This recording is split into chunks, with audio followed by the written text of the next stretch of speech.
All right, so we do have the NFL playoff update here with all the different scenarios, all the different seeds right now with 3 games left. Also, we're going to be taking a look at the draft order as well as the remaining strength of schedule for each team. Taking a look at the AFC NFC picture, just overview right now. You can see Baltimore holding on to that first round bye, very critical there, sitting at 11-3, 1 game better than Miami, who is 10-4. They would be the number 2 seed. They would be hosting Indianapolis. You would have to think that'd be a relatively easy game for Miami. Indianapolis sliding in as a wild card team, the 7 seed at an 8-6 record. You do have Kansas City. They would be hosting Cincinnati and Jake Browning right now. KC coming off a win. They're in a relatively easy division this year, the AFC West, sitting at 9-5. Cincinnati at 8-6. They've won several games straight now with Jake Browning. And then you do have Jacksonville. Kind of funny,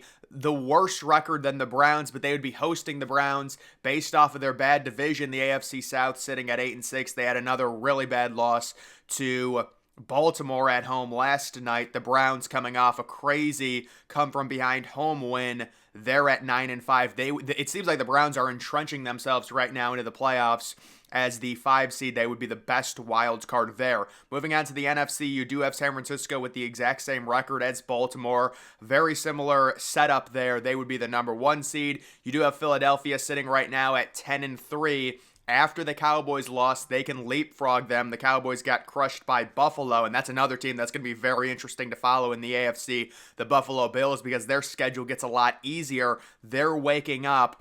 They crush a good Cowboys team at home. But right now, Philadelphia, they're sitting about 4-point favorites Monday Night Football against Seattle. You would think they would win that game. Geno Smith is questionable. Possibly they could go to 11-3, still sniff that first round bye, but right now San Francisco dropping a 40 burger yesterday on Arizona. Very impressive. Right now the matchups, you can see the Rams sitting at 7-7. They would travel to Philadelphia. You do have Minnesota going to Detroit with basically no quarterback. Minnesota. I mean, the NFC is extremely weak, some of these teams, but they would possibly starting Nick Mullins on the road at a Detroit team who just got a very impressive win versus Denver on Saturday night, and then Dallas traveling to Tampa Bay. Very bad division there, although Tampa Bay did get an impressive win against Green Bay on the road. Baker Mayfield was very impressive. Now, looking at the wild card picture, you can kind of see how it sets up. You do have Cleveland right now. They're 1 game better than 3 different teams, Cincinnati, Indianapolis, and Houston, also Buffalo, so 4 different teams. If I had to predict right now, I do think Buffalo will make the playoffs. They have an easier remaining schedule. You can see their game against the Chargers. The Chargers have completely given up on the season. That's a Saturday night game, by the way, for Buffalo. Indianapolis is a team. They're right there. Houston is right there. They got a crazy win without C.J. Stroud. You would think C.J. Stroud would be back against the Browns at home. So even though the Browns have that 1-game advantage, they're going on the road against Houston, possibly with C.J. Stroud back. That's going to be very tough for them in terms of that game. Cincinnati at Pittsburgh, you would think very winnable against the Steelers team. At this point, if I was the Steelers, I would just lose out. You know, I did a video yesterday on the Steelers, where they're at right now in the season, and really where their franchise is. They really should try and get a top 10 pick by losing out. We will see. Indianapolis is at Atlanta. It's a winnable game, but it's by no means a lock. And then you can see Pittsburgh there versus Cincinnati sitting at 7-7. Denver also at 7-7. They get New England at home. So Denver very likely to try and make their way back into this playoff picture at 8-7. Very winnable game against New England. Baltimore is at San Francisco. Very hard remaining schedule for Baltimore. You do also have Miami taking on Dallas. Maybe Miami could tie Baltimore in terms of overall record if they beat Dallas, considering Baltimore has to go to San Francisco next week. We will see. Jacksonville at Tampa Bay. That's very important for that division. Very important for Houston. If you are Houston, you're rooting for Tampa Bay at home against Jacksonville. That should be an interesting game there. And then moving on to the NFC. Taking a look at the wild card picture, look at Tampa Bay sitting at 7-7 as the 4 seed. You also have New Orleans right there at 7-7, possibly could win that division. Atlanta has dropped to 6-8 with a horrible loss to the Carolina Panthers, the worst team in the NFL. But just taking a look at the wild card, Minnesota 7-7. They're hosting Detroit. That's a game that, I mean, I'm not going to say they're going to lose, but they're going to be underdogs in it. You do have the Rams hosting New Orleans, very winnable, very big game in terms of the wild card race and also the division for New Orleans, because the Rams and the Saints are both tied at 7-7. You do have Seattle probably dropping down to 6-8, I would say, if they lose to Philadelphia. If they beat Philadelphia, possibly they could be in the playoffs as a late wild card team. Atlanta, their best bet is the division, and then Green Bay, a terrible home loss where they were 4-point favorites over Tampa Bay. They've dropped back to 6-8, but they do have a very easy matchup going on the road at Carolina. You would think they could possibly win that, get back into the race. Moving on to the all-important right now NFL draft position. So Chicago still sitting with that number 1 overall pick even after the win by Carolina.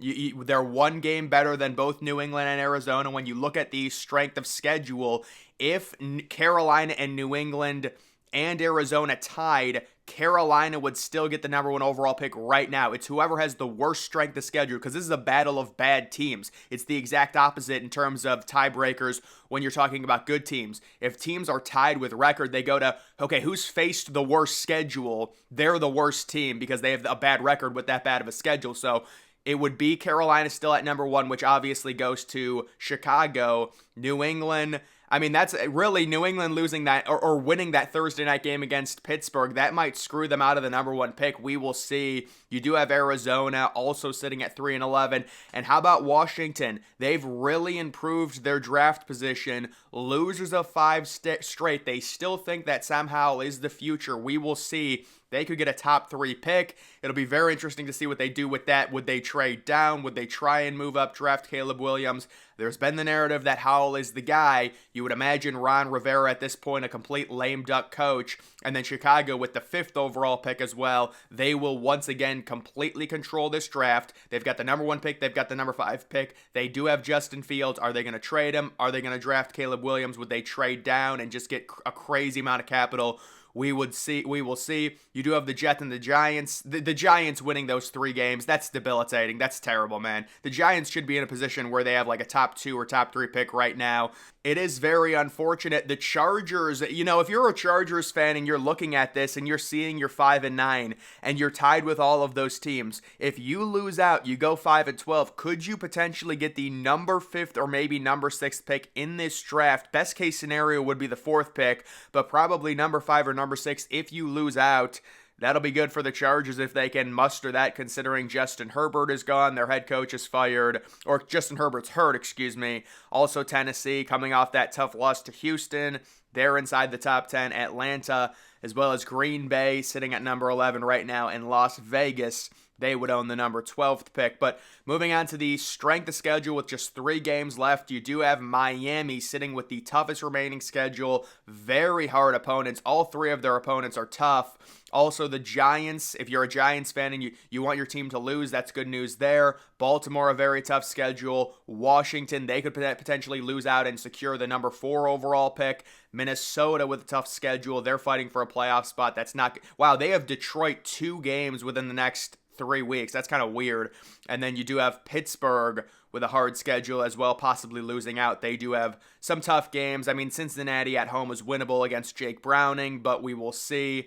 But those are just the toughest schedules. And then the easiest schedules, Jacksonville sitting with the easiest remaining schedule. They do have Carolina remaining. They do have Tennessee as well as Tampa Bay. All 3 games very winnable. Denver fighting for a playoff spot. They've got 3 easy remaining games. Green Bay. And how about Philadelphia? I would certainly expect at this point Philadelphia, because they face the Giants twice within the next 4 games. Also Arizona, very likely to win their division over the Cowboys, and the Cowboys will have to face whoever the NFC South winner ends up being. That is the worst division. Whoever the NFC South winner ends up being, right now the position would go to Tampa Bay. So I do think that's a realistic matchup based on the schedules. Just looking again at the picture, looks like one of the matchups, not that we're guaranteed to get, but I would expect it. It would be Dallas at probably Tampa Bay. Now, Tampa Bay still could not win that division. Maybe it'll end up being New Orleans. If I was Dallas, I would want to face Tampa Bay over New Orleans personally. just because I think New Orleans has a little bit higher of an upside, especially with them being at home. That's a more hostile environment than going on the road to Tampa. But either way, that'll be an interesting game. And then looking at the AFC, it's going to really come down to that Baltimore-Miami end of the season game. But Baltimore, they do have I think Miami is the team that has a very hard remaining strength of schedule. Certainly it looks like Baltimore's going to get that number 1 overall seed and get that first round bye in terms of that, just because Miami's remaining schedule is so hard, facing Dallas, Baltimore, and also Buffalo. Buffalo is another team I would expect to make the playoffs, possibly. I mean, listen, if you're Miami, so let's say you're a 2 or a 3 seed, the one team you don't want to face is Baltimore. You've got Indianapolis, backup quarterback. You've got Cincinnati, backup quarterback. You've got Cleveland, backup quarterback. You don't want to face Buffalo. That is the one team. If Buffalo's a 7 seed, you want to be a 3 seed. You do not want to be a 2 seed.